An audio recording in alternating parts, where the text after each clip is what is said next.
What's going on, everybody?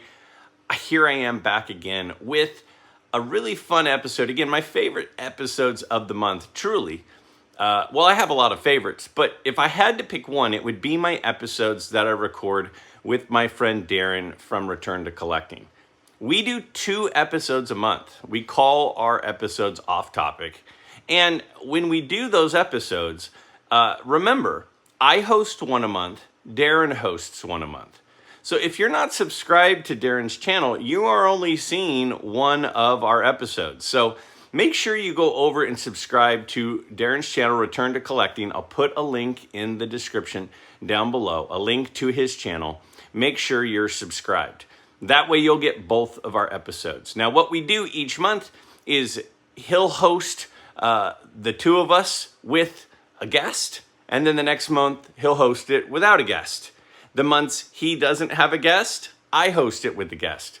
And it's my month to host with a guest. So that's what we'll be recording here today, is we'll be recording an episode with a really great collector, a great guy, somebody who I have a ton of respect for, not just as a person, but also his collection, his channel, and I think you're really going to enjoy it. We're going to talk about everything from different ways to collect, sort of the evolution of his particular collection and things that he's collected over time, how he collects. And then we will also talk about half of our conversation, probably, will end up being about, his YouTube sports card, baseball card, Hall of Fame that he runs. And, last month we had the results from that, the voting from that. I talked about it a lot on the channel. And we're going to kind of analyze how it turned out. What are some players we're surprised by, or some cards that we're surprised by that got in, that didn't get in, that fell off of the list. And it's going to be a really fun conversation that the 3 of us are going to have.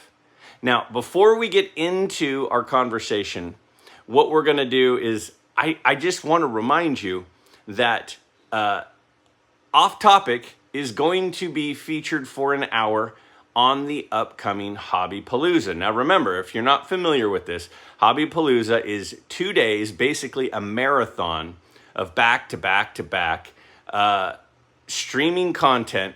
This time it's being hosted no longer by Bench Clear Media. It's now being hosted by For Collectors. So in order to be getting the, alerts, to be finding them in, your content subscription threads, what you'll have to do is you'll have to be subscribed to For Collectors.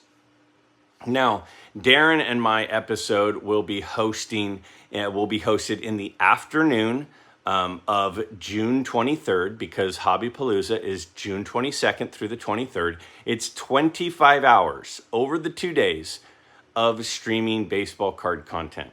And so if you have not yet subscribed to their channel, you really need to do that, especially before June 22nd and 23rd, so it'll be super easy to find all of those.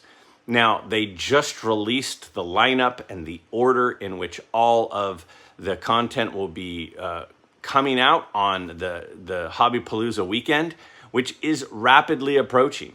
So take a second, subscribe to Darren's channel, take a moment, subscribe to For Collectors. Both of them are rapidly closing in on 1,000 subscriptions. Now, that's a big, it's sort of a big amount, and it makes YouTube, channels and the people who put all the effort into them, that's sort of like the threshold that everybody shoots for. And the way that we can really help make these guys feel appreciated for all of the efforts that they put in is to help them reach that 1,000 subscriber threshold. So For Collectors, Return to Collecting, do that. And here's our episode with Ray from Philly. Let's check it out. All right. So as I was just saying, here we are back on Off Topic with me and Darren. How's it going, Darren? Greg, how are you? Good. So remember, guys, half of these videos that we do are hosted by my channel. half of these off-topic videos are hosted by Darren's channel. So the way to get all of them is to be subscribed to both channels. Otherwise, you'll only be getting half. Yep. So this particular episode is one where we have a guest, and I'm pretty excited about this guest. I think that this is going to be fun. Me too. Now, our guest has been in the YouTube community much longer than me or Darren. He's been a collector, lifelong collector, like me and Darren. He is an absolutely awesome guy.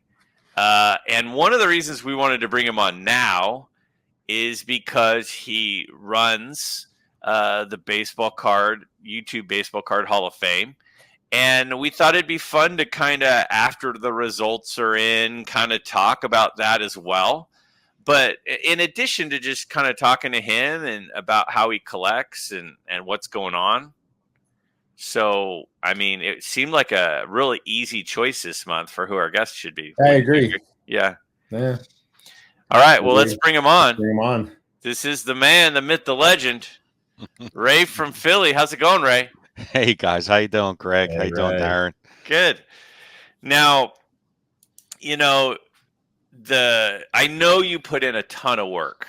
You were hitting the circuit hard to promote the Baseball Card Hall of Fame, and then you've got all the tabulation, and then you do the big presentation, and that is really an awesome thing that you do. But before we talk about that, we just want to talk to you and just kind of, for people, I mean, I'm assuming most people that know of me and Darren know of you, but I know that there's also sometimes not that cross-pollination, where we kind of follow channels in different silos, and we're not always crossing into other channels that you'd think that people would. So your channel is Ray from Philly, right? You've been around for a long time. If somebody was not familiar with your channel, how would you describe what sorts of things you do on your channel and what you cover and what it's all about? Well, first, thanks for having me on. I appreciate it immensely. And yeah, so I started my YouTube channel in 2015, so 9 years ago. And when I started my YouTube channel, I had taken a break from collecting for about 7 years. So I got back into it in 2015, and I just was surfing YouTube one night, and I don't know what made me type in baseball cards. I typed in baseball cards, and I saw a few channels, and the first person I can't remember his channel name, but he was just basically a binder collector of all-star cards, and he would post videos about if you wanted to make a trade. And back then in YouTube, you had an inbox. You can message people, and they would get a message rather than just posting your email or whatever. You could send personal messages to each channel. So I remember messaging him, and we went back and forth, and we made trades and things like that. And I didn't know what I wanted to do as far as collecting wise. And I was getting back into going to shows personally.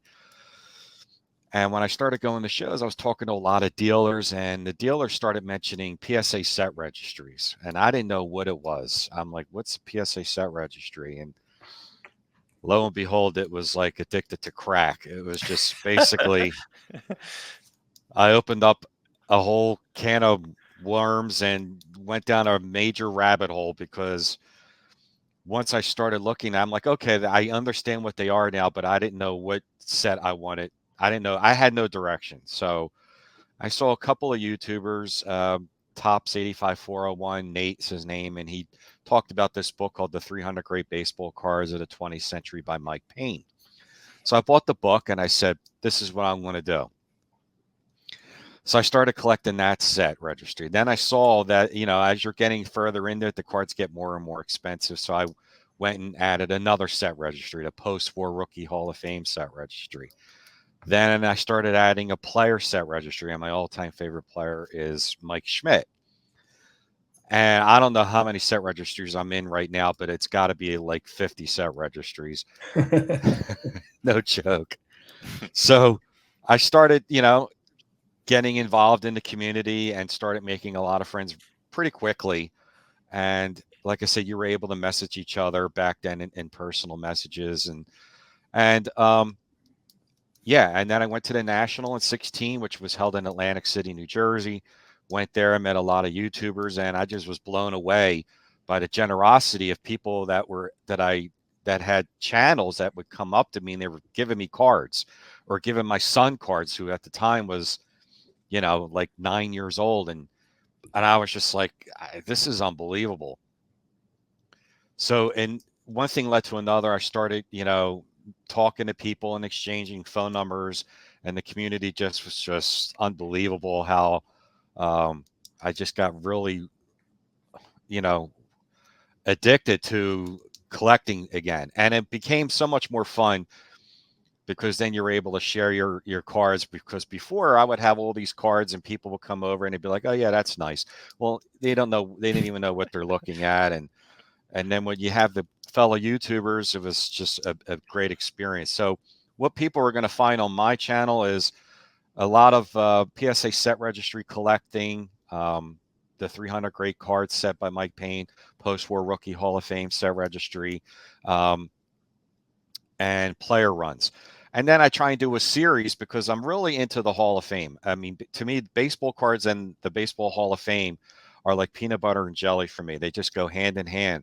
And I started doing a series a couple years ago called The Call to the Hall, where I'm purchasing rookie players of players that aren't in the Hall of Fame and just have a discussion and feel about what do people think of this person has a chance to get in, yes or no, or short-term goal, medium-term type of goal investment, long-term investment, that sort of thing.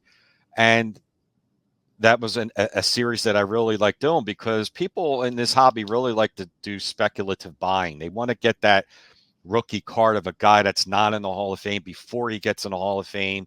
And it's just like such a thrill when you actually see that player that you bought years ago get into the Hall of Fame. So to me, that was right up my alley, was trying to purchase players of guys that aren't in the Hall of Fame that you felt like have a good shot, whether it was an active player or a retired player. And then around 2018, I don't know, I came up with the idea of, I was surprised that the actual Hall of Fame museum in Cooperstown didn't have baseball cards in their Hall of Fame, which now they do. I think it's shoebox treasures or something like that.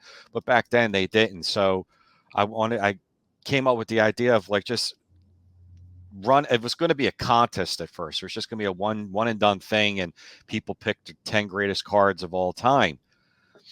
And I had no idea what I was doing the first year. I had no ballot. I was letting people vote on whatever they wanted to vote on.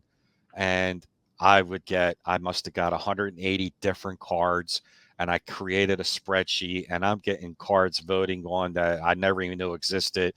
Common players. I was like, there's no structure here. So for the first 3 years, it was just chaos. It was utter chaos, but fun at the same time. Now it's more structure where, there's a ballot and there's 40 players on the ballot, and the top 10 get in, and it's become quite extraordinary, to be quite honest with you. So right now, that's the kind of videos people are going to see on my channel is PSA set registries of the 300 set, post-war rookie Hall of Fame, player runs, discussion on potential players to get into the Hall of Fame, and baseball cards, the Baseball Card Hall of Fame. I'm really into where I like to do speculative purchasing on guys that aren't in the Hall of Fame yet to see if they will get in the Hall of Fame, like the Dick Allen rookie or the Ken Boyer rookie, the Veda Pinson rookie is some of the things I've done on my Call to the Hall episodes. So if people are really into trying to figure out, who's a player to invest in now before they get in, or if they do think they have a shot to get in, that's a lot what they're going to see on my channel is players that have a good shot or might have a good shot or whatever. And I like to have that kind of discussion. It's like a kind of like a good friendly barroom discussion of, you know what, I think this guy does have a good shot at the Hall of Fame. Get him now because there's going to be a bump. Might not be a huge bump, but it's still going to be a decent, significant bump. Mm-hmm. And I really like doing that. I really like doing speculative potential Hall of Fame buying of players that, you know, just aren't in yet. So that's basically, it's a lot. They're going to get a lot of that, of talking Hall of Fame and baseball cards. Those two to me are like the two favorite things in the world for me, is baseball cards and talking Hall of Fame. That's awesome. Nice. Now, you mentioned in there a lot of PSA set registry. Mm-hmm. Something that I, have noticed over time is that it feels like a lot of people are just SGC and a lot of people are just PSA. And then there are a fair amount of people, and it might even be like a third sort of thing. There are a lot of people that are open to mixed. Mm-hmm. Are you only PSA as a collector? And if you're only PSA, well, first, how does your collection look? Is it just PSA if you're a PSA registry guy? It's just PSA. Now, the only way I would own an SGC card is if I need the card for one of my set registries and I just happen to come across a card that I can't find in a PSA card slab, and it's mostly the pop report is higher on the SGC, then, and I'm desperate and I can't find a card. Like recently, I've been trying to find, for example, 1974 Lachlan old time stars, Negro League stars, and I can't hardly find PSA slabbed card. They're out there, but just not a lot. So if I have to pick up an SGC card, I will, but with the intentions that I'm going to cross it over to PSA, because all my collection is PSA. And that started with the set registry. Now, if I went back and had to do all over again, I probably would have a mix of doing PSA and SGC. But since I'm so heavily involved in the set registries, you're down that rabbit hole now where, I collect mainly PSA, all PSA cards. Mm-hmm. So yeah, it's I get that question thrown into me a lot. They said, "Do you ever thought about getting?" I said no, because all my cards that I purchase are graded cards, and if they're raw, I'm going to get them graded PSA to put into either the 300 set or a post-war rookie set or a player run. Mm-hmm. I just picked up the 68 Hank Aaron and Roberto Clemente, 68 Clemente, and I'm going to submit them into PSA to put it into the player runs for Hank Aaron and Roberto Clemente. So yeah, I'm all in on PSA. It's been that way for about almost 10 years now. Now, one of the things, if you watch your channel, which I do, is you do, like you mentioned, a lot of player runs, and I know right now you're working on Frank Robinson, Right? and you tend to start at the last card and then work your way backwards to the first card. Right. How do you decide who's next? How did you decide when you just finished your last one? I believe was Rod Carew. Right. You finish Rod Carew, and then you go, well, I've got all these guys that are possible. How do you choose Frank Robinson? I've been basically looking at ranking lists for each position. I have a ranking top 10 first baseman of all time, top 10 second baseman, top 10 third baseman, shortstop, whatever. And I'm chiseling away at players off of that list in the position of what I feel in those top 10 are not that incredibly expensive, not that hard to get, not that rare. So, for example, top 10 first baseman, like number one is Lou Gehrig. To me, number two, you could have Jimmy Fox, then maybe Albert Pujols, so on and so forth. But there's guys that I rank to me between 4, 5, and 6 that I've done, like Willie McCovey and Harmon Killebrew is on my list, which to me would be a fun player run to do because they're beautiful cards. It's in that golden age time slot, that time frame in the 50s and 60s. They're not outrageously expensive. they're affordable, and you can get them in mid grades too. Not only going to be ones or twos. So I'm picking my players basically on. I do a ranking for each position, and I'll just go around the horn and say, okay, I've done this guy who's at second base. I've done third base. I've done a pitcher. I've done a couple pitchers. Let's look in the outfield now. Let's look in, this position in the outfield. And I'm like, you know what? Frank Robinson is doable. Mm-hmm. And, after that, I'm not sure yet who I'm going to be doing after Frank Robinson. But yeah, I basically have been doing it just on my own personal rankings from each position, and just going off of what's affordable and what's fun and something. I'm not trying to get player runs that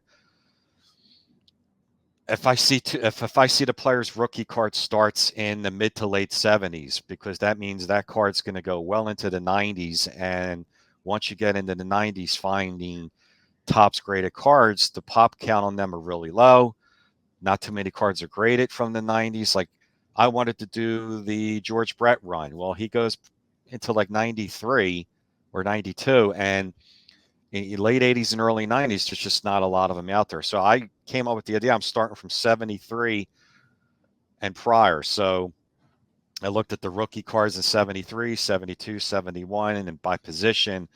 And say for 69, it was Reggie Jackson. That was really easy because he ended in 87. So I didn't have to worry about going into the 90s where there's not a lot of graded cards. So unfortunately, I'm not going to be doing guys like Dawson or Ozzie Smith or Henderson, but it's going to be mainly from 73 prior. So you can see a lot of guys that started in the early 70s or in the 60s or 50s. Because they're that time span, like Frank Robinson is 57 to 75. That's great because I don't have to worry about Donners and Fleer and Score and Upbeck and Bowman and Chrome and all that. It's just flat run, real easy. Mm-hmm. Mm-hmm. So did you pick 73 as the cutoff so you could do a Schmidt run? Yeah. Schmidt, not really, because Schmidt was done. I did Schmidt several years ago, and when someone said to me, "I'm surprised you haven't done like Carlton, since you're from Philly and all that." And I said, you're right. So I went to do the second run with Steve Carlton, and I said, well, I really like doing player runs. I didn't know at the time who I wanted to do next. So I started looking at rankings and everything. And I'm like, well, I wanted to do George Brett or Ozzie Smith or Ricky Henderson, but they had too many cards going into the modern era, which it was just really tough to find graded cards. You would have to buy them raw and get them submitted. And it was just, I'm like, you know what? I think 73 was the most modern I would go to start with, because anybody after that had cards going into the 90s. I mean, there were some guys like that started in 72, maybe Fisk or Blyleven that might have touched a little bit in the 90s, but not too much. So, yeah, I went with like Schmidt and Reggie and Bench and Carew and Ryan and Seaver, and those are the players that I'm looking at. I'm going right down. It's pretty much kind of like my post-war rookie Hall of Fame set, where I'm going through all the rookies that have cards that started in the early 50s to 73 and just getting their player run. Mm-hmm. So it's pretty much kind of like that. Right. Darren, how about you? I mean, this year, Darren, you've been heavy into Graig and DiMaggio. Mm-hmm. How did that happen? Like, how did you pick? I mean, obviously Graig and DiMaggio are Graig and DiMaggio, but like, I mean, did you just wake up and go, yeah, it's Graig? I mean, like, how does that work for you? How do you decide that? So for me, from a player run perspective, and Ray, you and I talked about this actually on the last video. For me, it's more of, because I've been back in the hobby for a fairly short period of time, I want to buy specific cards that I really love. And there's a lot of guys whose players cards, like, I might like 70% of them, but there's some where I'm like, that card's not that, as interesting to me. So I wanted to, I was interested in doing a player run. So by picking a couple guys who don't have any bad cards, in my opinion, I thought that would be like a fun start. Plus they've got fewer playing days cards than most, right? Like, obviously I say this, and then I've got the full Nolan Ryan run, who's got the most playing days cards. But well, obviously years of cards, not parallels and all this new stuff, because a guy that was a rookie 6 weeks ago has more cards than Nolan Ryan does that already. But outside of the Ryan run, I picked those guys because I could, there's no card that they have that I wasn't interested in, and that's why I mentioned it on Theo's thing last week that I might do a Clemente run, because he's one of the more modern guys who I really do like every single one of his cards. Mm-hmm. But that's kind of why I picked those guys, is just I don't want to buy cards because I have a whole box full of cards that I bought that I don't really like that much, and I never open the box and look at them, right? So I figured I might as well if I'm going to buy a player run, it might as well be one where I enjoy looking at every single one of them. Yeah, that makes sense. Mm-hmm. Right. Now, Ray, you mentioned that when you started doing the YouTube thing, the influence was kind of immediate in the Mike Payne list of cards. Do you feel like the players that you pick, or the runs that you pick, or what you're into right now, do you feel like watching other channels has a lot of impact on you, or do you kind of like do your thing and share your thing and then watch other channels along the way? Mm-hmm. Like, do you feel like there's a lot of influence, that actual influence to your collecting from watching other people? I think there is. In the beginning, I like I said, I really didn't have a direction and knew where I wanted to go. And when it was presented to me in a video about the 300 set, that was the first step. But over the years, when you start, there's incredibly a lot of knowledge of people, collectors in this community that you may think a lot, but then when you watch these other videos, you're like, oh yeah, I didn't even know about that, and that's some good advice there. Yeah, I've picked up some things definitely over the past several years of maybe not focusing so much on this certain player or this certain era, and focus more on that era, because like Mantle and Aaron and Mays and Clemente and Jackie Robinson, because and they'll never, how do I say this? They'll never lose value, because those cards are always, the demand for those players are legendary players. So yeah, I definitely feel like I've gotten some influence over the years from watching other channels, and kind of directed me on picking up more of certain players, and dropping some ideas that I had 9 years ago. Like there were so many other sets that I wanted to do 9 years ago. I wanted to do the top 80 of the 80s. And then I just felt like, what, I instead of focusing on that, I'm seeing so many people picking up Mantles and Aarons and Mays, and my Mantles were low, and my Aarons were low, and my Mazes were low. So I just started focusing on doing player runs as much as I can of those great, iconic, legendary players. So I'm glad I listened to some of these channels, and helping me out in that way. Most definitely. Are there a couple of channels in particular that you feel like you have more aha moments, and you see their stuff and go, oh yeah, like that's that's something I should think about? Or Mm-hmm. is it just sort of this small little piece, of from a variety of channels? Or is there somebody or a couple in particular that you feel like have influenced you more than others?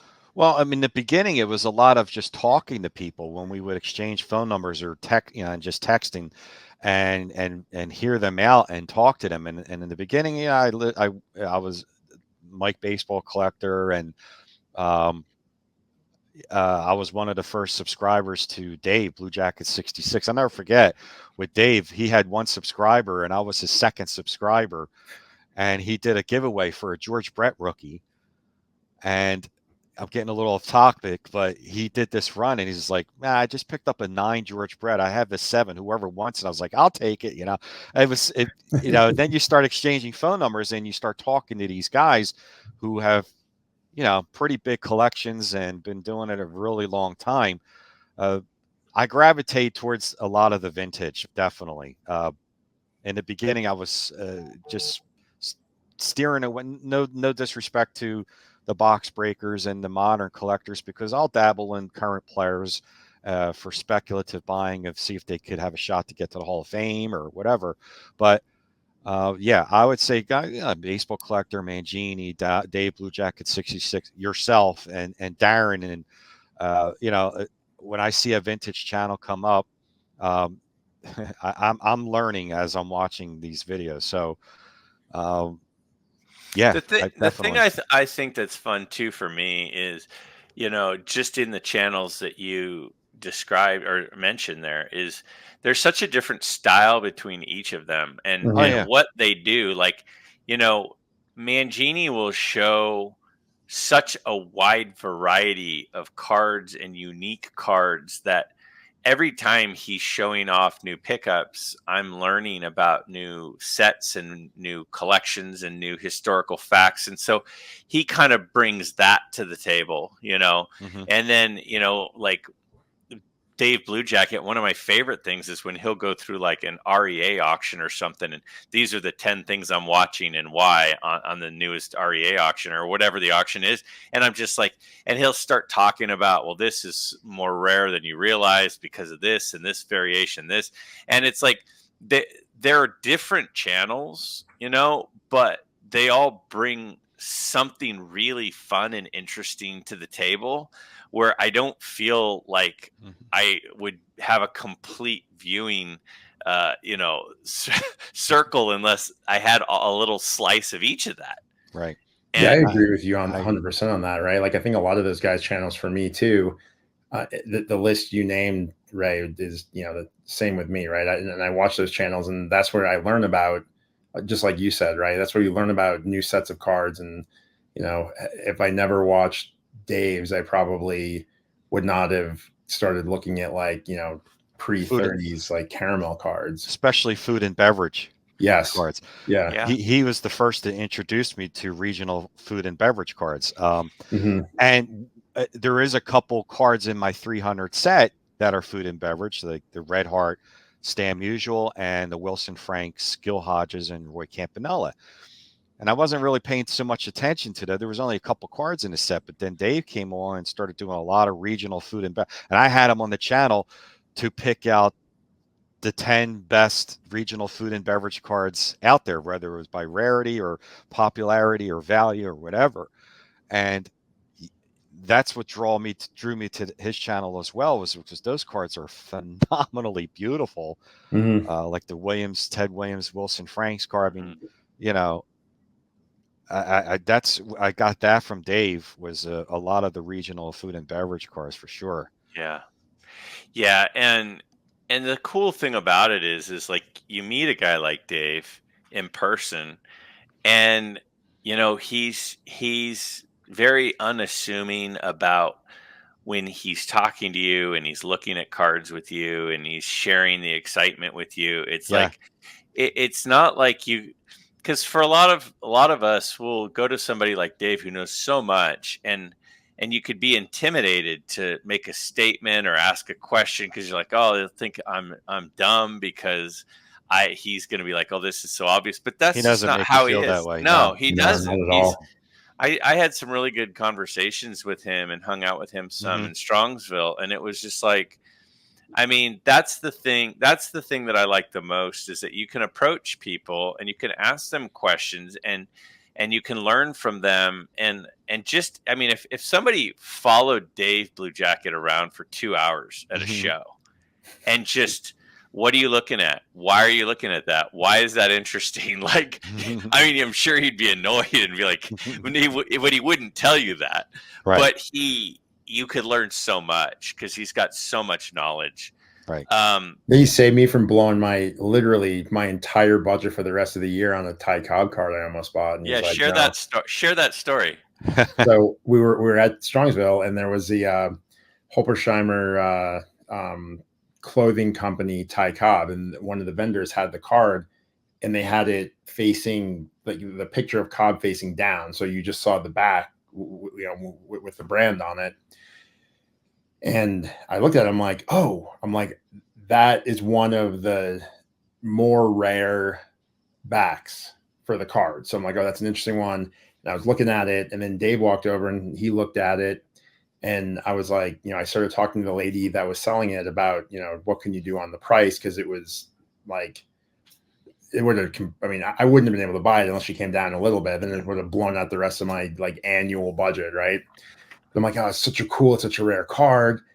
And she was answering some questions about it, and Dave was looking at it, and then he literally just kind of looked at me and was like, mm-mm.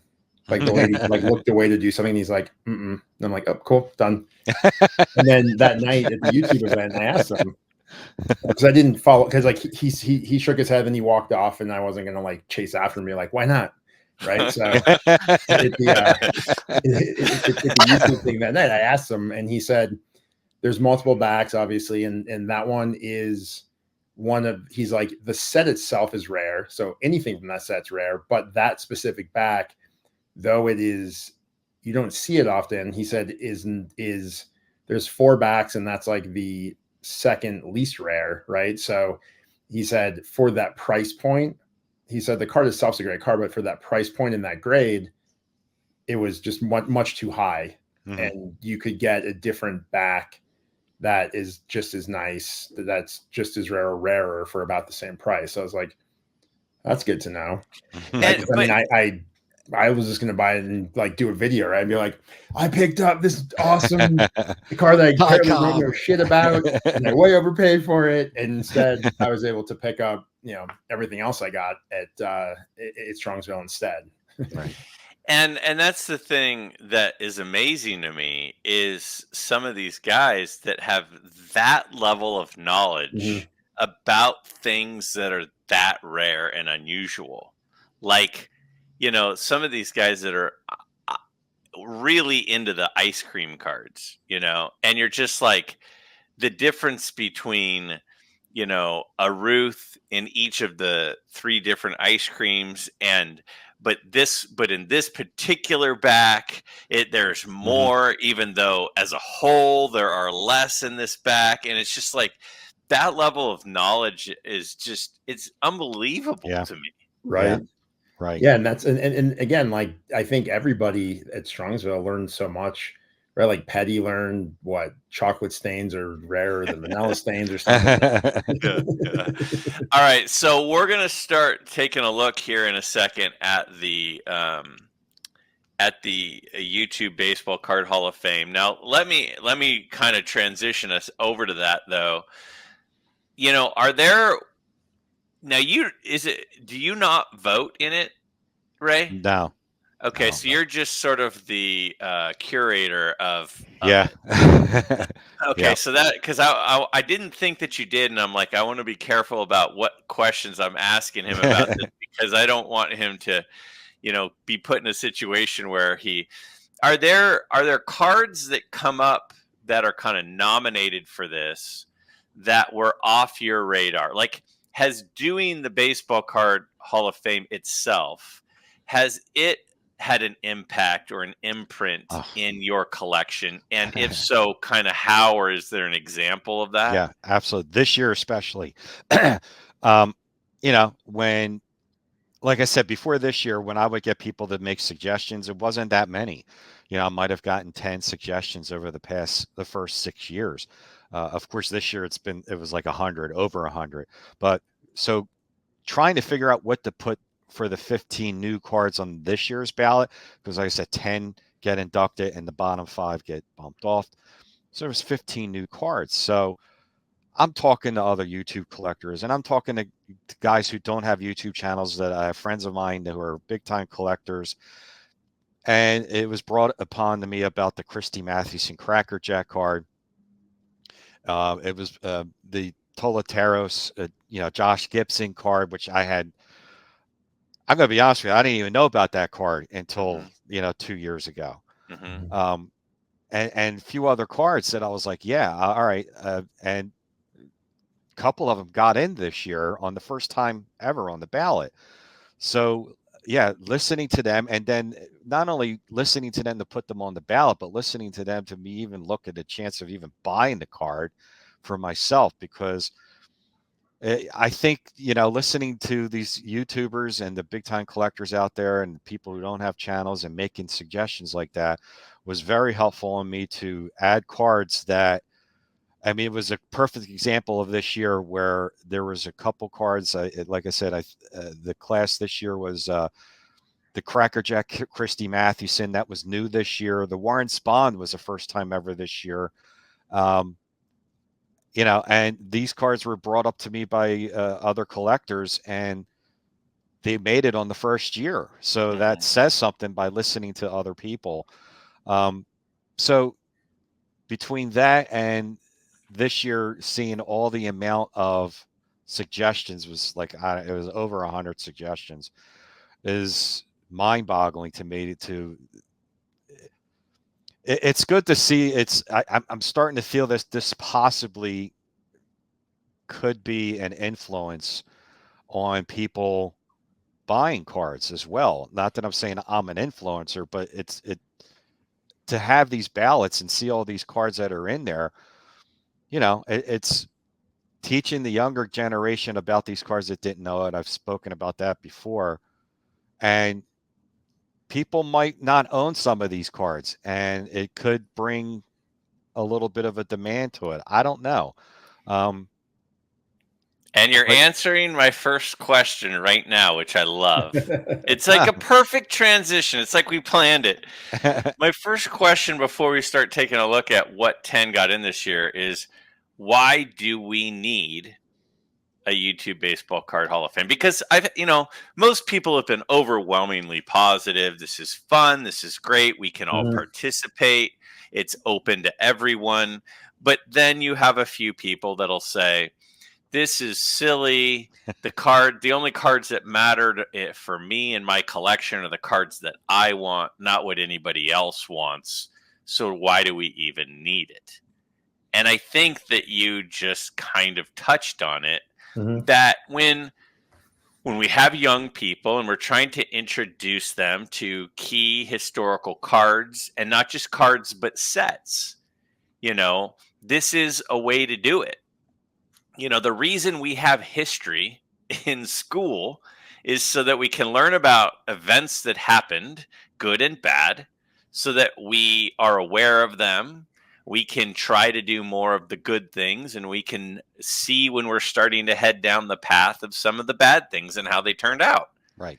And what focusing on these cards does, I think, is it keeps them, or brings them, depending on your situation, into the awareness of the community. And I don't see how that could be a bad thing. Right. What do you think, Darren? I mean, I agree. I think that I love the concept. I think it's really cool to see the cards. And honestly, I think it's nice because everybody kind of has their mindset of what are the most iconic cards. And then you see how the vote goes. And when you see, and you're like, okay, some of these I completely agree with, others I might not.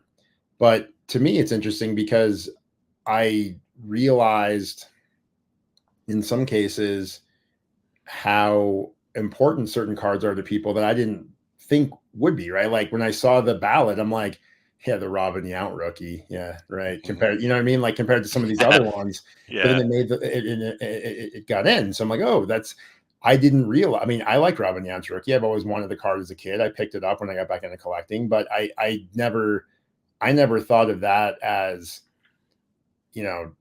this is a card that I think a lot of people think are iconic, right? I mean, it's kind of got an ugly color scheme on it, right? And but it got in. I love the concept of the Baseball Card Hall of Fame, because you do get input across the board, right?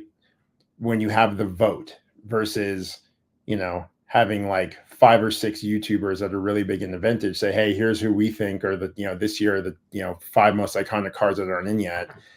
And it allows, a lot of viewer input. And I just think it's really great because you do get this full collaboration, and you really get to see, what cards are important to a larger community of people outside of just content creators. I think that's one of the keys of it is the way that you've designed it. Everyone has a seat at the table. Mhm. We're all stakeholders, not just people who have channels, not just people who have lots of subscribers or have been around long enough. Everybody has a seat at the table, and everybody's vote counts the same. And that's what really a community is about, is that we're all, equal members, and you're able to participate in this, whether, you're new to the whole thing or you've been around for a while. Mhm. Yeah. All right. And, Go ahead. I have the channel called the Sports Card Hall of Fame Network, which it does not just it's baseball and football card Hall of Fame is on there. The motto on there, or the label of this baseball card Hall of Fame and the football card is honoring and preserving hobby excellence, and that's what the whole objective of this is to keep these cards still, in people's minds and stuff. Like everyone knows, 52 and 51 mantles and mazes and all that, but trying to keep these cards alive and preserving the history, because it's not all about box breaks and shiny refractors and stuff like that. There's some fantastic, great cards in the history of this game Yeah. that just trying to bring forth into people's minds again and just bring them to life and honoring them too. Yeah. Mhm. All right. So we're going to first take a look at the 10 cards that got in, and I'm listing them in the order of the highest voting percentage down. Okay. So the most votes was the 49 Bowman Satchel Paige, got 66.60% of the vote. That's a lot of the vote. I mean, when That's you a think lot of about votes. it, that's a lot of the vote. And I think deservingly so. And then next, I mean, the one thing that's interesting is look at the drop. It's 66.6% to 45 Mhm. was second. That's unbelievable to me. Mhm. So the 41 Ted Williams play ball. And then we've got the 33 Gowdy Jimmy Fox at 40%. So again, a fairly big drop, really. And then we've got the T206 portrait of Walter Johnson, which is interesting because Walter Johnson had another card on the ballot as well, as did Ted Williams. And then the Warren Spahn you mentioned a second ago, the 49 Leaf Warren Spahn with 34%. I think, Greg, when you bought that, it gave it a bump. And then Dylan's card, 32.9% for the 75 tops Robin Yount. And then the second Ted Williams card that got in there with 31.8%. You also mentioned a second ago, that really is a beautiful set. Mhm. And then the 53 Bowman Color Mickey Mantle with 31.3%. So we have those 8 were in fairly comfortably. And then I'll skip to the next page. The Brooks Robinson 57 tops Brooks Robinson rookie card with 31.3% as well. And then that Christy Mathewson, which you mentioned, which was a first ballot Hall of Famer, right, with 30.10%. So those are the 10 that got in this year. Now, let me ask you, Darren, if we were to look at the list, there's the top 8. And actually, let's just do this. Let's look at the list here. What's the biggest surprise in that 10 to you, Darren? So, really? Not that it's not a great card. Again, let's just make that clear. Nobody's saying any of these cards aren't great. No, these are all fantastic cards. I think a couple things, a couple. I wouldn't say surprises so much, but just I think a couple interesting points. One is for the people that didn't vote for the Christy Mathewson Crackerjack card. I think this is awesome that it made it, because the 70% of people that didn't vote for it probably weren't super familiar with it, because if you were familiar with this card and familiar with the set and the rarity and how it's one of only 2 Cracker Jack cards in 1914 that actually had a different image in 1915. In just the general importance of the card in the collecting hobby, I think they would have voted for it, right? So I think that to me is great that this card made it, because now you have a lot of people that I don't think personally weren't familiar with it enough that now are. So I think that's really cool. I think that honestly, surprise wise, I would have to say, You can say it, Darren. I mean, there's 2 that actually surprised me personally. That surprised me.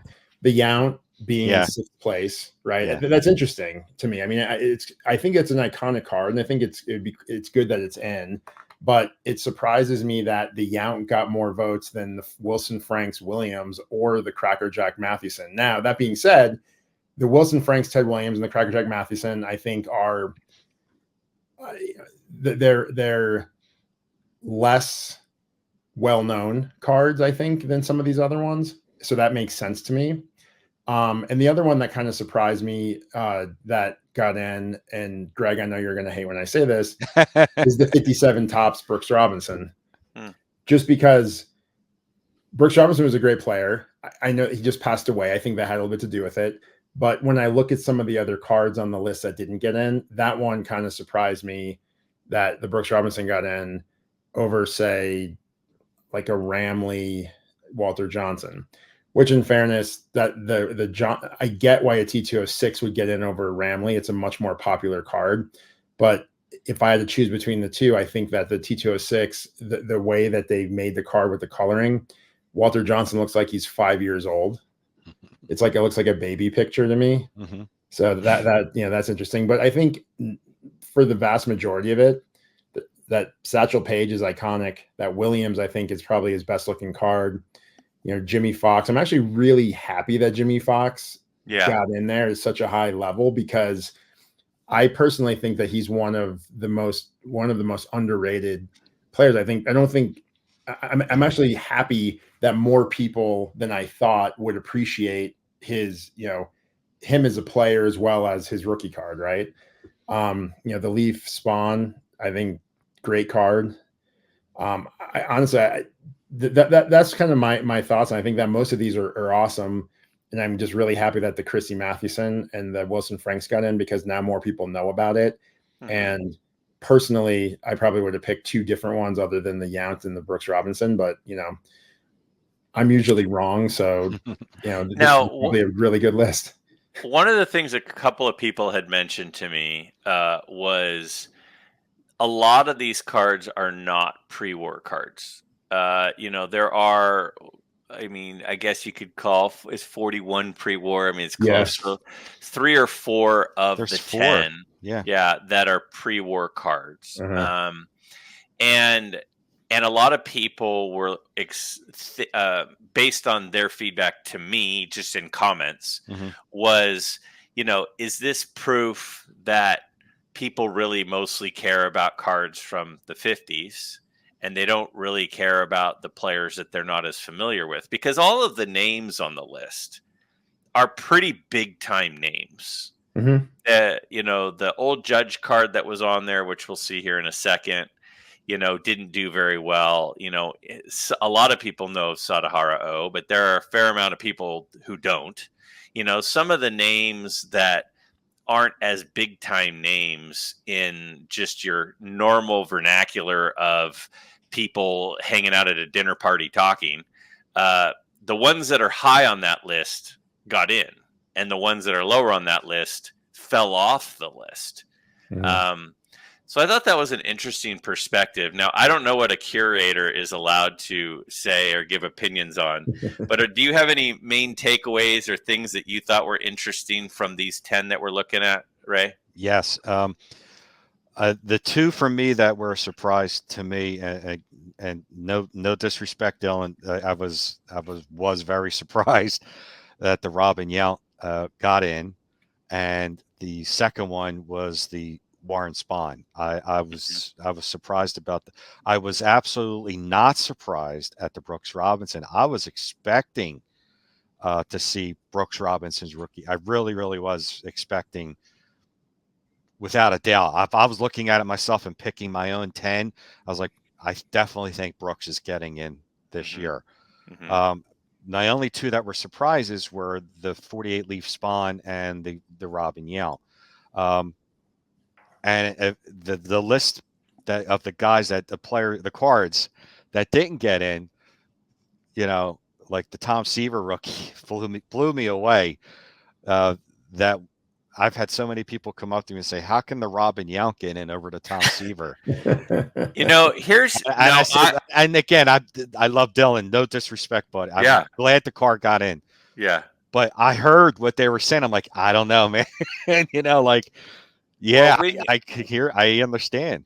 What I think that says, my opinion, the 75 tops Robin Yount getting in that high, what that says is how many, literally, not trying to be funny here, but literally midlifers are collecting cards again. Because when we were kids, all of us that were born between 73 and 82 and grew up in the junk wax era, those are the guys who, that 75 Robin Yount was a big time card. It was, if you think about the 70s, it was like the Ozzie Smith rookie, the two from 75, the Brett and the Yount.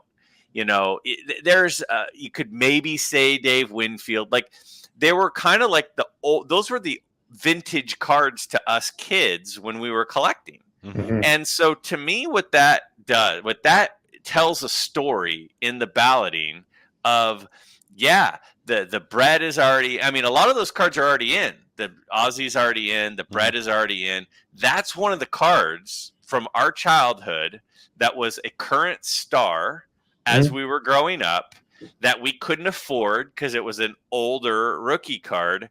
We remember that.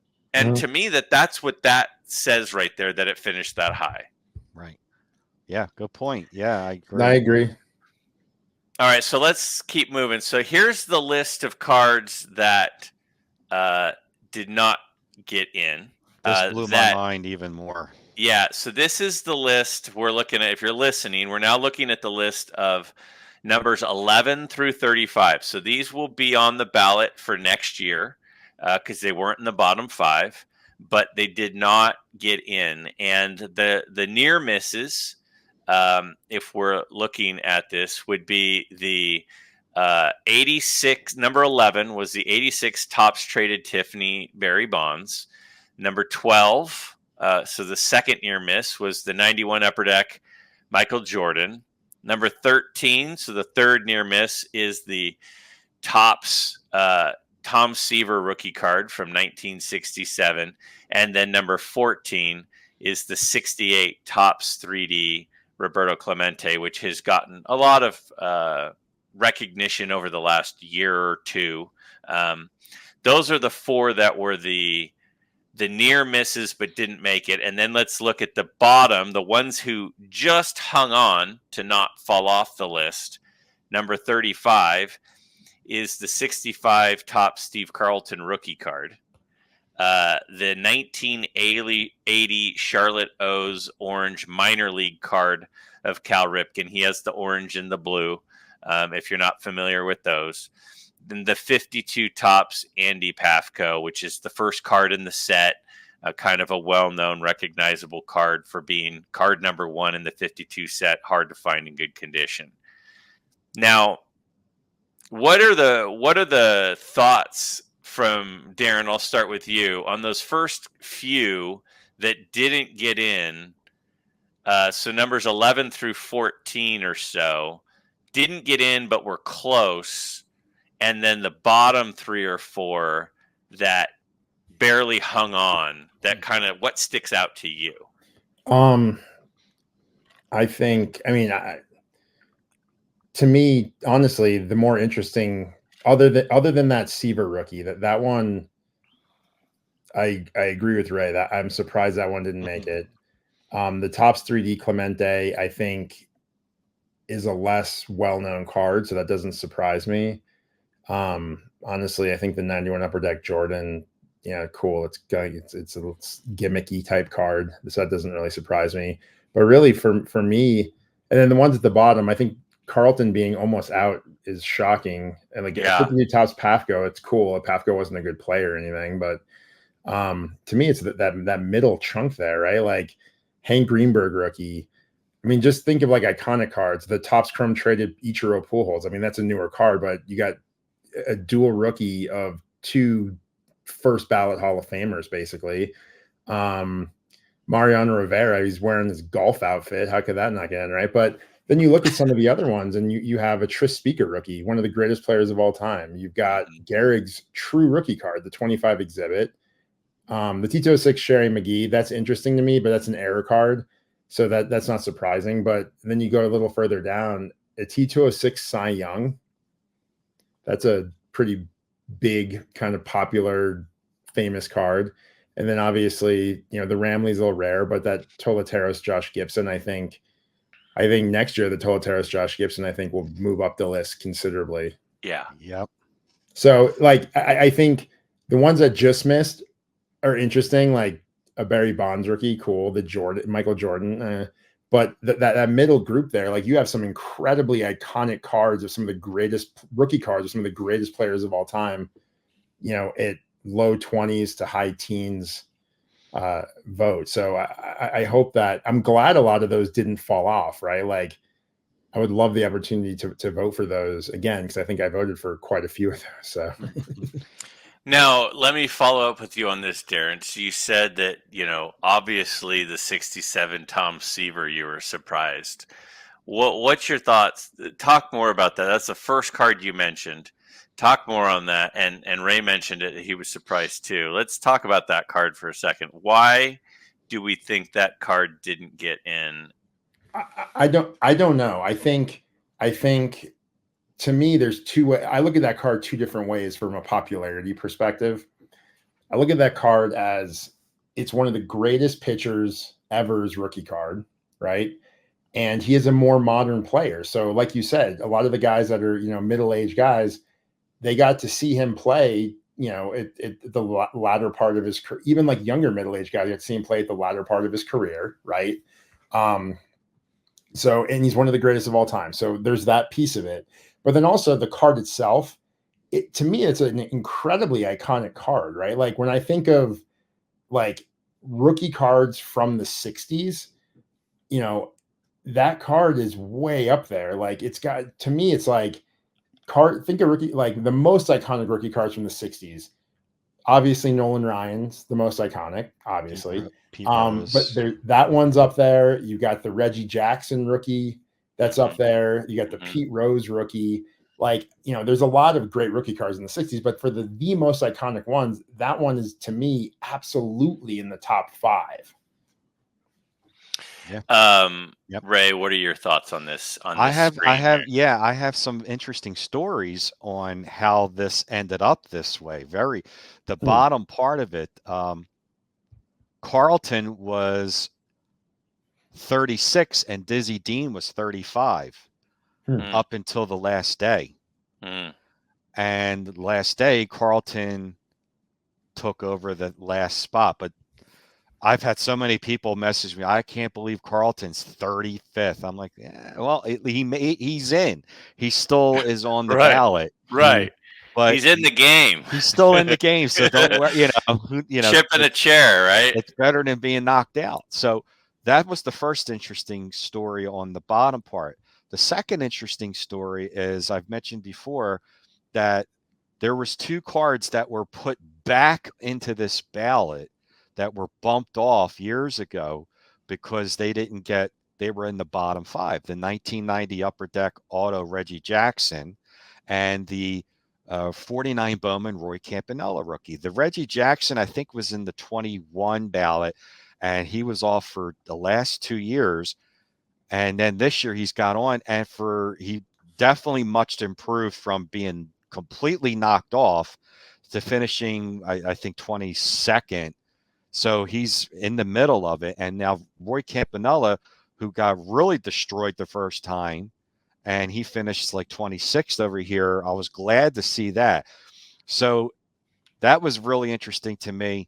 And to answer your question, Greg, on this, why do we think deceiver? You had made a good point at this after the Hall of Fame ended, that between maybe the 67 Seaver and the 68 Seaver, that it might have split the votes. Mm-hmm. It's a So definite possibility. So my good friend Mookie Chilson, I told him, I texted him today, and I said, I'm about to record with Darren and Ray, and he said, "quote Tell Ray I will buy him a cheesesteak, Pat's or Geno's, if he keeps the 68 Seaver off the ballot next year." Oh, He is convinced. He is convinced that it split the vote. The problem is that the 68 Seaver is such a great card also, yeah, that I could see a lot of people going, well, I can't vote for the 67 and the 68, right? You're not going to vote for both. So you have to vote, if you're going to vote for one, enough people like the 68 that they vote the 68 and they go, I already voted the 68. I'm not going to use 2 of my 10 picks on Seaver. Now, with Ted Williams, it's a little bit different because the Ted Williams cards are iconic cards, and it's but I think that there's something to that. I think that if Mookie does a marketing campaign like Dylan, I think he could probably push it over the top. But there's definitely something to splitting votes for sure. Yeah. To me, when I look at this, the Hank Greenberg and that one kills me. And then the Walter Johnson kills me. Those two. I mean, when I shared my votes with you, Ray, I ranked them. I said my number one vote is, and it was the Walter Johnson. My number 2 vote is the Hank Greenberg, and then a really high vote. It wasn't 3, but a really high one was the T206 Tris Speaker. And so like I was kind of stunned that those didn't get in, but I just love how much fun. I don't know about you guys. I'm having a blast talking about this. Me too. So when we talk about why do we need the Sports Card Hall of Fame, because look at how much fun we're having as a result of something that you just came up with, like this. And we're talking about these cards, and this is what it's all about to me. Right. And to go back to a couple points earlier about, and I hate to use this word, influence, I can't begin to tell you how many people after this was over this year want to buy that 1990 Upper Deck autograph Reggie Jackson card. At least 3 big time collectors like, I'm thinking about getting that card. I'm like, cool. Yeah. That's a great card. Oh, it's you know what, you're right. That's a pretty big card. That started the whole autograph thing. It was the first Chase card. Yeah. It's not real cheap neither. I mean, No. it's like it's a comic card. Yeah, it is. And now they want to buy this card. And I know a couple people that went out and bought the 41 play ball Ted Williams after this was over. So, hey, that's great. If it does something like that, great. Yeah, it's just a fun conversation. All right, let's now go to the next list, which is the cards that fell off. So the first card that fell off the list, so will not be on next year's ballot, is the 33 Gaudy Dizzy Dean, got 13.3% of the vote. The 59 Manko Sadahara O with 12.5% of the vote. Now, it's interesting. How did you pick that Sadahara O?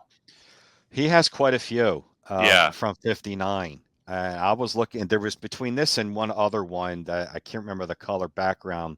I don't think it was green, but I just basically looked at the pop reports between these two and the value, and this seemed to be a little bit more rarer than the other one. It was he has like 20 cards, but it was this and one other one from the same year, and this one was a little nicer looking too. There's one that has an orange background. I think that was the other one. When I was a kid, and I was going to card shows all over the West Coast, I used to see the orange one, and that's the one that stuck in my mind as And I was just, I mean, it was expensive even then.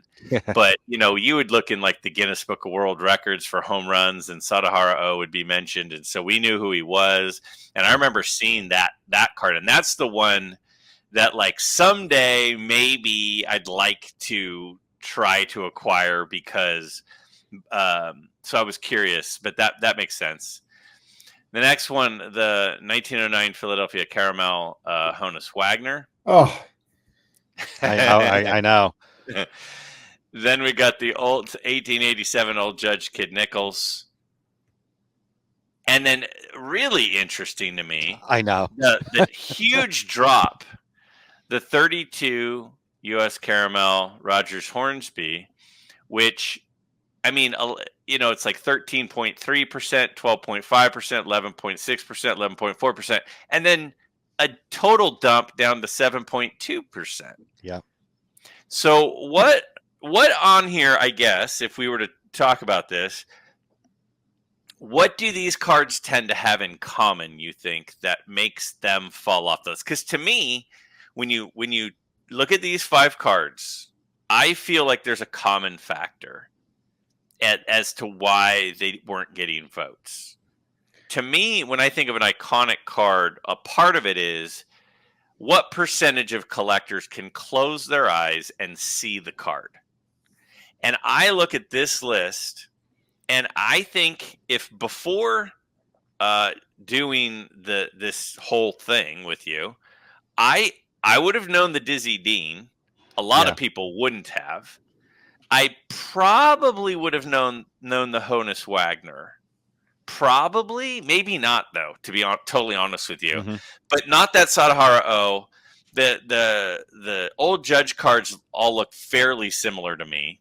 And then the Rogers Hornsby, like, I know the U.S. Caramel set's really expensive, and I know it's got a lot of big cards in it, but like they all have kind of a similar look to me, so they all kind of run together. Right. But I don't feel like those bottom 4 are like, if you covered up the name, a lot of people would recognize what the card was. Good point. What do you think, Darren? I agree with that. I mean, for me, it's tough because I voted for 2 of these. Two. I voted for the Honus Wagner and the Kid Nichols. I love the Honus Wagner. Is that the Wagner you have? No, I have the Dockman and Sons throwing pose. Okay. But I love that one. And the Kid Nichols card for me, it was super iconic, because I know I mentioned a few times that one of the things that I want to get more into is the pre-19, basically like the pre-T206 stuff. Yeah. And there's not, when you think of the iconic players from the 1800s, right? You've got Cap Anson, you've got Ed Delahanty, Dan Brothers, Kid Nichols. There's like just a handful of like, there's quite a few in the Hall of Fame, but like the ones that are kind of like the superstars of the time, and he was one of them. And it's an iconic card, and I like how they used to dress like they were in prison when they were going to play baseball with the the striped shirt and everything. But I just love those old Judge cards because it's truly like an antique. It's not just the card's old, but like it just looks and feels old, right? Yeah. Versus like the Honus Wagner, that looks like obviously a little bit older uniform, but it looks like what a uniform looks like, right? Or the Dizzy Dean, that looks like what a uniform looks like. You look at the old Judge, it's like, if you saw somebody dressed like that, you wouldn't be like, oh, you're going to a baseball game. You're like, oh, you're going to a costume party. Right. Well, so like the look, to me, I love that, but I could see why it's less attractive. The card itself, the images aren't super clear. They're kind of weird. It's an iconic set, but Kid Nichols is not, if I were to go walk up to, people at like, a Rockies game and walk up to 20 people that are at the game and say, who's Kid Nichols? I would be surprised if 2 of them knew who he was. Well, and back to the point earlier that was made about pre-war cards, 80% of the cards on the screen are pre-war, and one of them is the other one is someone who didn't play in the major leagues. Mhm. So it's on a different continent the card was made. Mm-hmm. So I think that the question of are we forgetting about, or is the relevancy of older cards staying current, like this kind of points to maybe not. But to me, what that says is that's why things like this are especially important. Mhm. To keep them current, to keep Right. them in the mainstream, to teach people about them so they see them. So next year, when there are cards that come up, some of these sets look more familiar. Some of these players ring a bell Yep. because, everybody comes in with a different level of background and knowledge about each set and each player. So I could totally see, and it was mentioned several times, trying to get more younger collectors into participating in this. And I bet a lot of young collectors don't know who Sadahara O is. Oh, yeah, definitely. I agree. I would guess that most young collectors don't know who any of these guys are, other than Honus Wagner's the guy with the really expensive baseball card. Right. Yeah, probably so. And there is one 19th century card in the Hall of Fame, which was inducted last year, the 1888 Goodwin champions King Kelly. Mm-hmm. And last year there was an old Judge Cap Anson card on the ballot, and that got bumped off like Kid Nichols. On the Well, first Cap year. Anson's name now has some connotations that I think a lot of people don't want to support that. Right. And then, what will be said if you're on the record for voting for some of those things. So Right. I get that. Any other takeaways from you, Ray, on these 5? The Hornsby was a suggestion from a few collectors that he didn't have any cards in the Hall of Fame, nor did he ever have a card on the ballot.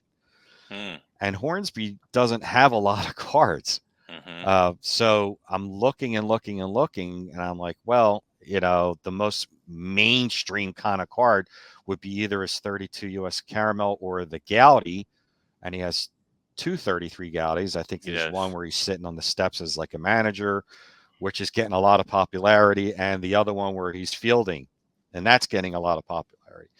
So that's been suggested for next year is the fielding pose for Hornsby. And that's why something again like this exists, is players like Rogers Hornsby and Dizzy Dean,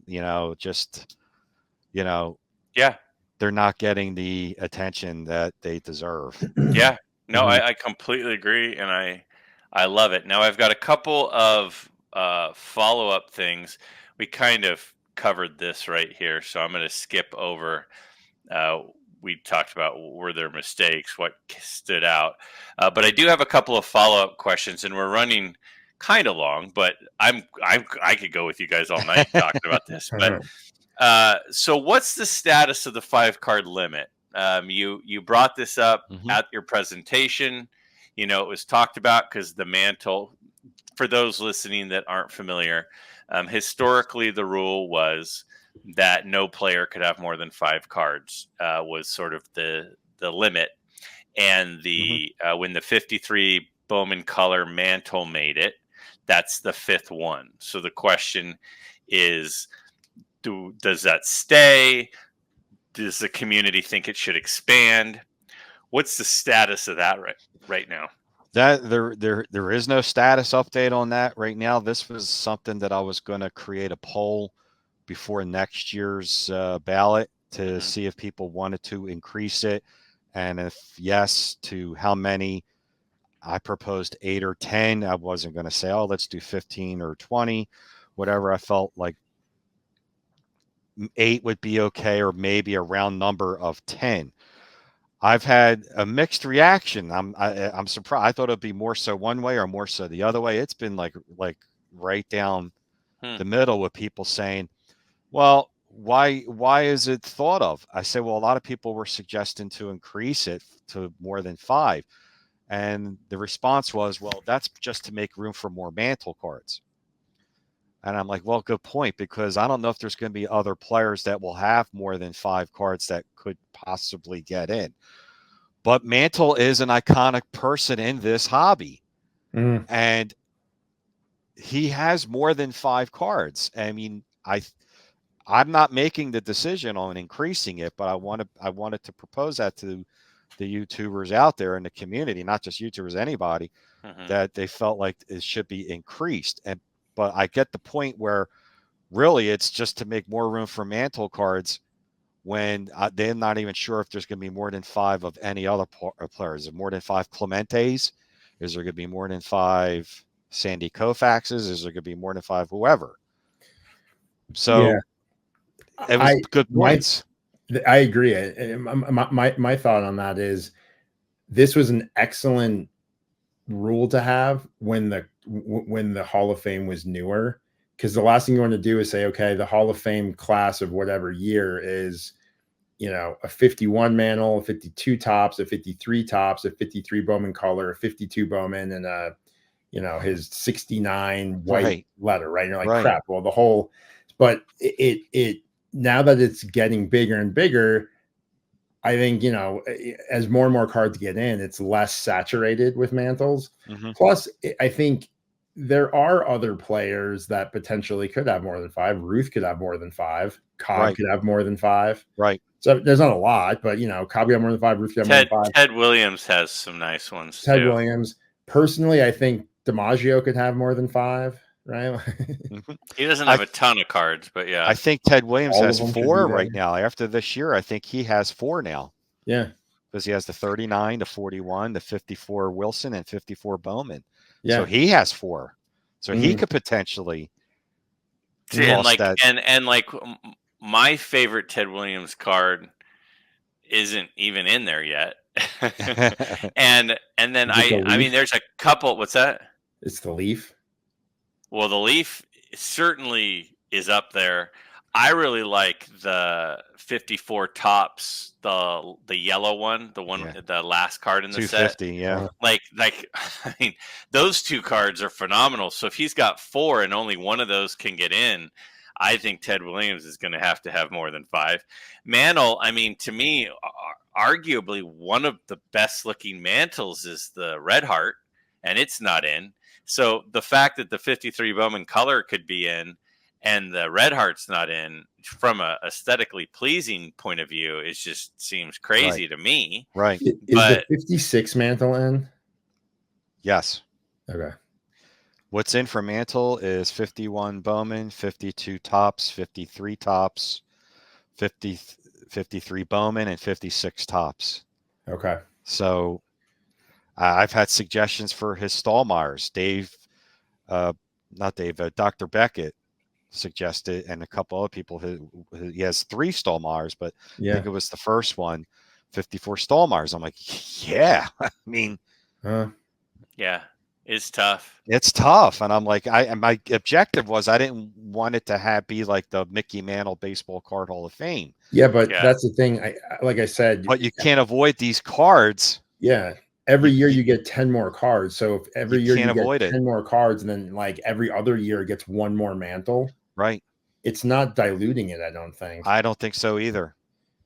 But I think it's probably going to get increased because a lot of people like the idea, but probably to 8 or 10, which gives a little bit more play now to add some more other cards. Now this question I have for you kind of came up earlier, so we can go ahead and breeze through it.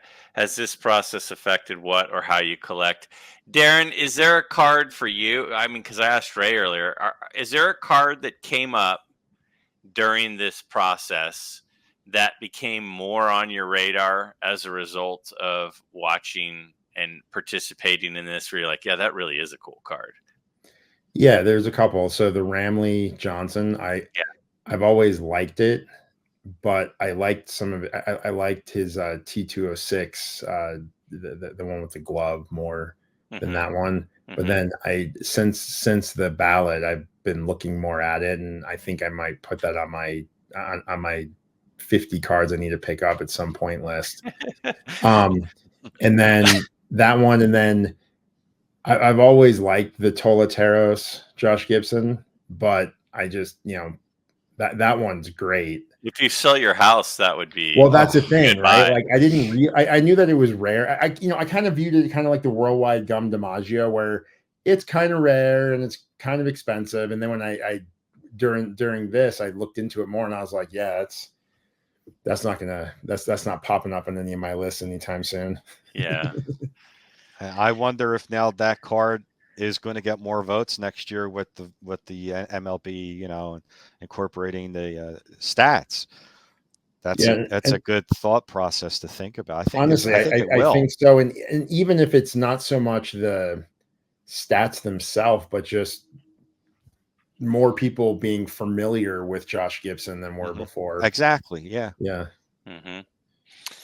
And that's all I got for you. So I mean, I had a question. How do we nominate cards? So I think, and Mike Petty agrees with me, that the 52 tops Jackie Robinson should be on the list next year. So how do we get that on there? Well, I'll buy you a Geno's and a Pat's for that. Well, I'm working on a website right now with another fellow YouTuber, and I'm hoping that I'm going to launch this very soon, like weeks from now. And in the website is going to be a contact button in there where you can contact me and give me your suggestion. Not just for a suggestion for a card to add to the ballot, suggest for anything, as far as what ideas for moving forward for the Hall of Fame. But yeah, that's how, because previously it was just posting a comment on the video, and that just is not feasible. So you've outgrown that. Yeah.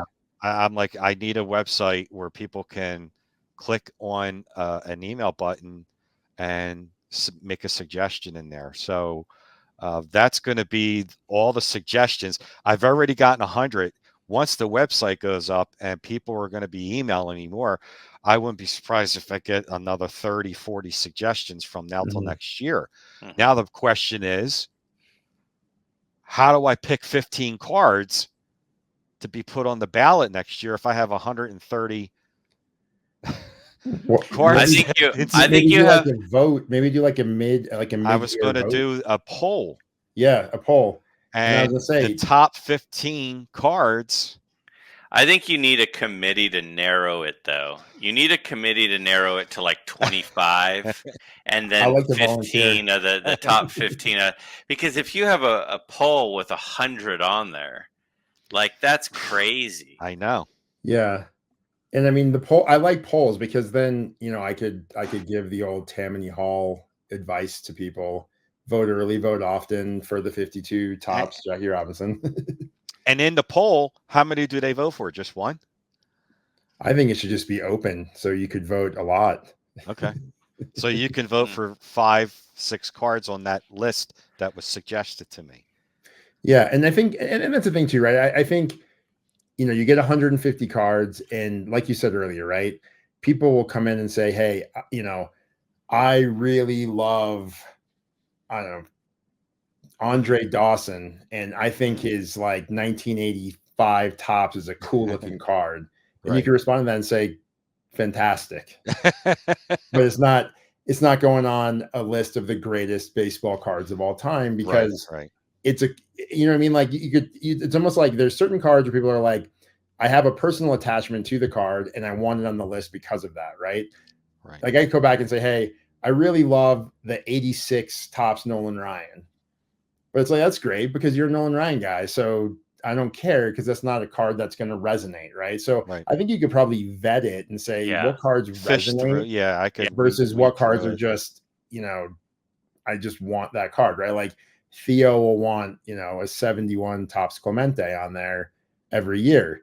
And, Clemente has more than 5 cards, I think, that are probably better than that one. Right. So, but you know what I mean? So like you have guys like me saying Ryan, him saying, but you also will have people coming in saying, hey, what about a,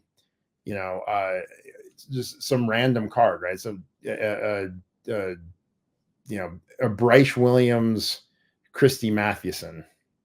Okay. Well, that's not like, hey, I'm a super passionate collector of some random guy and pick a random year card. It's okay. He's one of the first class in the Hall of Fame, one of the greatest pitchers of all time. That's his kind of true rookie card. That one, okay, maybe that one goes on to the next round of vetting, right? Kind of like, and I hate to use a different sport in this, but that's kind of how like the NFL, they have Finalists. rounds. Yeah. You know, do I put in the poll when you make your suggestions? Give me a reason why. Not just because. I think that's You have to read too much. you For that. have It's a to lot of you reading. have to make it simple enough for yourself that it's not a full-time job, Mhm. but also provide everyone with an opportunity to be a participant in the nomination process. Right, right. And if the card doesn't speak for itself and it needs an explanation, then the card isn't really worthy. Good I mean, point. there are certain cards like, you say the Red Heart Mickey Mantle. That doesn't need an explanation. It Why? doesn't. Right, right, But, right. the 86 tops Nolan Ryan would really need an explanation. So I think It's that very rare in a test. I think that you vet out some of the riffraff, and then I think you have a committee of 5 people, narrow it to 25, and then you say, hey, everybody gets 3 votes. You get 3, you lock it at 3 votes, and the top 15 are in. And if That's you what I wanted, would do. if Suggestion. you wanted to take that approach, I would definitely, not joking, I would love to volunteer to be on that board. There's a difference. There's a time where you want to be democratic, which Right. you've stood on your head to be open to everyone and democratic. But then there's like a law of diminishing returns with that. And it's like, well, now we're being too democratic. We're going to list every card that was the sports flicks, I've had Wade that. Boggs. Like, come on. Like at a certain point, you just have to take control of the thing. I've had that one before I had the ballot created. I had someone vote for the 82 Donruss Rick Camp. And I'm like, exactly. Your reaction was priceless right there. It was like, who? I mean, I knew who Rick Camp was, but he was just like a middle. I don't know if the person was joking, but I'm like, you're really voting for who? 82 Donruss Rick Camp. He was a relief pitcher for the Braves in the, and I knew that was that couldn't be real. So I'm like, yeah. So yeah, weeding through some of that kind of suggestions would be kind of easy. Yeah. All right. Well, we should probably wrap this up. We've been going for almost 90 minutes. Darren and I, when we do this, we look for a guest who we like, who we want to spend time with, and we look for a guest who's interesting and you fit all of the check. You had a check mark next to all the different things that we're looking for. And, Cool. it's been fun for me, honestly, Ray. Like, it has been really fun over the last couple of months as, you and I have connected and gotten to know each other. And when you shoot me a text, I love it. And I love texting with you. And I'm glad we've become friends. And I'm super excited to meet you in person at the National this year. And, I think that the community is blessed to have you as, one of the people at the forefront of the community. And I appreciate all that you do, and I appreciate your friendship. So I thank you very much. Very much. Same, I appreciate it. Same. It's been awesome getting to know you, and I look forward to meeting you for sure at the National. Yeah. Thank you for coming on my ultimate lineup. That was a lot of fun. Yeah. I appreciate it. Thank you. And thanks for doing the Hall of Fame. It really is great. I know that it could get complex, and people will push back on stuff, but I think, like Greg said, you do a great job of it's a labor of love, and there's never been any heated things from me to anyone else. It's been like this. It's been like a very just like barroom discussion. Yeah. Fun baseball stuff, it's like very, very cool that, and everyone's got great points and great information. So yeah, it's a lot of fun. Definitely not work for me. Cool. Nice. That's awesome. All right, guys. Well, if you hung in for the whole hour and 29 minutes, we appreciate it. We had a blast. We hope you did too. And we'll catch you on the next one. Bye, guys. See you later.